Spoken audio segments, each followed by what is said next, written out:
Hello, this is Mike. NoStressMike.com. I'm here in Omaha, Nebraska, and I've been doing a lot of work. And something I might not have said a lot on YouTube, but I know I've mentioned it. I've talked about a lot of it, but I need to talk more about it, and that is the twisted pelvis. And in this particular video, I want to talk about the twisted pelvis for men. What happens? I've been finding, like I say, 90% of the people have a twisted pelvis.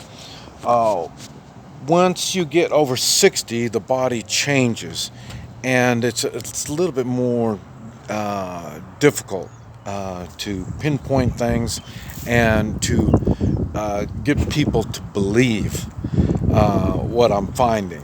And the way I get people to believe what I'm doing is when I'm doing Hoi Chi, I'm poking spots on your body, and these are either symptoms of an organ not working like it's supposed to, and you'll feel some discomfort. And then once I get all the symptoms, then I will go to that organ and I'll poke it, and it'll kind of hurt a little bit, and then now you believe what I'm talking about.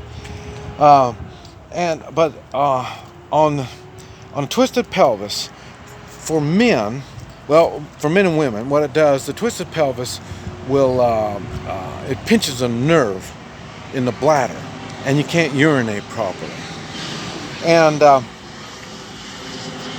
And so you're thinking, well, that's no big deal. But it is a big deal, because these toxins, that's what you're doing when you urinate. You're flushing the system of toxins through the kidneys. And when it's not functioning properly, you're not flushing. You're just kind of dribbling it out. And these toxins will start backing up and going to the kidney, and then you have problems. And when I do a treatment, I illustrate how it's affecting your body. I talk about it all the time, but once you get on the table and you feel it and you know it's happening, then it means more to you. But what I want to talk about is there's things you can do to test to see if you have a twisted pelvis or not. If you remember, when we were young men, we would stand next to each other and see who could piss the furthest. And as we get civilized, we get around women, and they start making us act more decent. Then we don't know when there's a problem. In other words, you're standing over the pot, and it's just like draining motor oil. It just kind of runs out. So you don't really know that you have a twisted pelvis.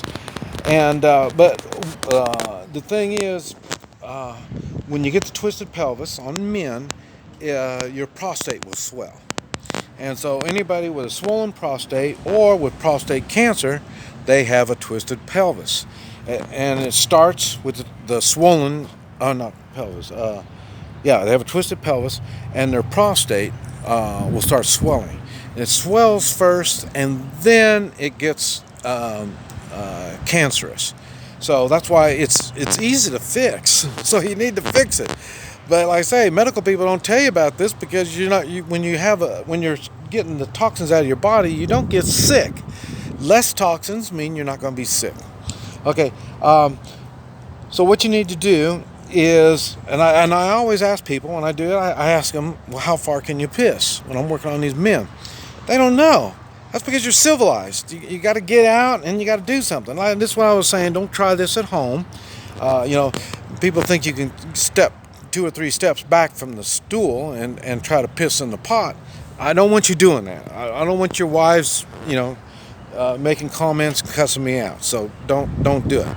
The way you do it is you wait at nighttime, and then you go over to your neighbor's house or the neighbor's fence, the fence there, and then you see how high you can piss up on that fence. And then now you have a marker. And then when it starts coming down, when you can't reach that anymore, when it's not getting it anymore, you have a twisted pelvis. And so that's a good way to check it out. Here, and there's another good example. You can go over there to the dumpster there, and if you can piss over the dumpster, hey, you're doing pretty good. You probably don't have a twisted pelvis. Now, if you're standing over there and you can't even get to the top of that, you probably have a twisted pelvis. And then, if that's the case, you're not flushing all the toxins out of your body. You are sickly, and it's going to get worse depending on your age, depending on your activity, how much water you drink, and if you're still so immature that you're drinking soda pop. It's carbonated water is not good for your kidneys. Not good for your bones either. So it's not a good thing. But anyway, this is a way that you can see that you've got a twisted pelvis, and you're going to have problems. It's just a matter of time. That's where the old people are. They get older and older because of all the toxins they get. So far, I haven't had that. But like I say, I need to watch this stuff all the time. And this is what I do. I help others. But I wanted to bring that to your attention so you can take personal responsibility. And you know how I am when it comes to taking personal responsibility. You have to do it. This is Mike, NoStressMike.com.